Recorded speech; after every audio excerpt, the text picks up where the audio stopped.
Solve for x या solve for M, मतलब आपको इस इक्वेशन से ये फाइंड करना है कि m का कौन सा वैल्यू, यहाँ पर x की जगह पे m है। इस इक्वेशन को हमको सॉल्व करना है। 3 into 3 to the power 2m plus 11 3 पर power m equal to 4। Exponential type का ये एक क्वाड्रेटिक इक्वेशन है, इसको हम लोग सॉल्व करते हैं। यहाँ पर 3 पर पावर 2m हम लोग मान लेते हैं, 3 पर पावर m को कुछ भी मान लेते हैं, x मान लिया। अब 3 पर पावर 2m को हम लोग क्या लिख सकते हैं? हम लोग इसको लिखेंगे 3 इंटू 3 और यहाँ पर m और फिर इसका स्क्वायर अगर कर दें तो 3 पर पावर 2m ये हो जाएगा।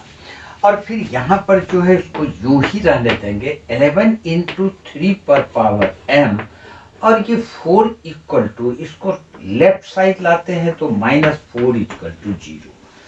अब 3 टू द पावर m को हम लोग x माने हैं, तो ये हो जाता है 3 इंटू x और इस पर ये स्क्वायर और plus 11 into 3 to the power m को x माने हैं, x रखेंगे, -4 इज इक्वल टू 0।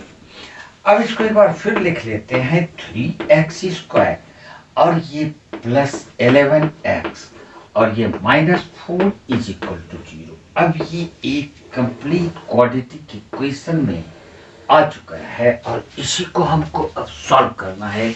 इक्वेशन अब ये हल का हो गया।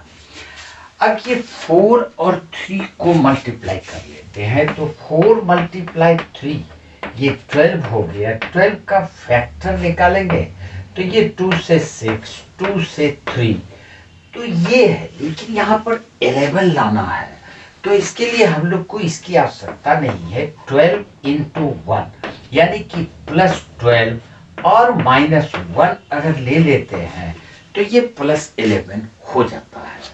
तो हम लोग इसको लिखेंगे 3x स्क्वायर और ये 11x को लिखेंगे 12x प्लस 12x और -x, 12x minus x 11x और ये -4 इज इक्वल टू 0। अब यहाँ से 3x कॉमन ले लेंगे तो ये 3x कॉमन आके हो जाएगा, x बचेगा और प्लस यहाँ पर 4, तो x प्लस 4 को ब्रैकेट में रखेंगे, फिर -x और -4 से -1 कॉमन लेंगे तो x plus 4 is equal to 0।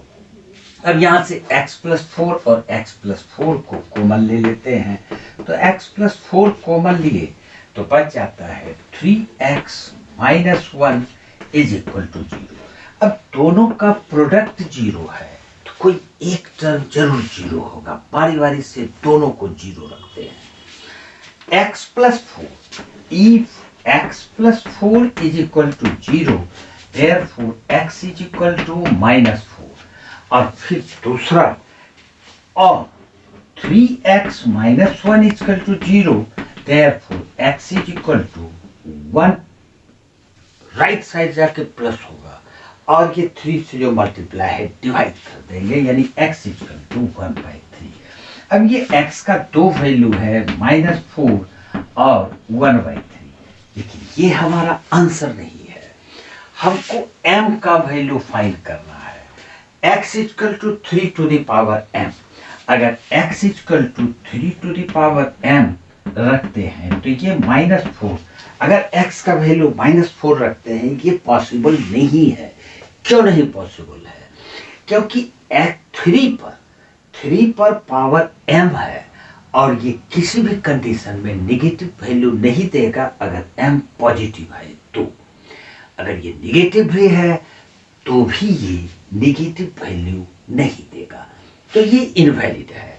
अब हम लोग लेते हैं x इज इक्वल टू 1/3, तो x के जगह पे हम लोग रखेंगे 3 टू द पावर m, तो 3 to the power m is equal to 1/3, फिर इसको लिखेंगे 3 to the power m is equal to 3 to the power -1 ये 3 दोनों साइड बेस इक्वल है, कैंसिल कर दो। m इज इक्वल टू -1 और ये इसका आंसर है। यानी इस इक्वेशन को जो सॉल्व करना है तो m का वैल्यू -1 होगा।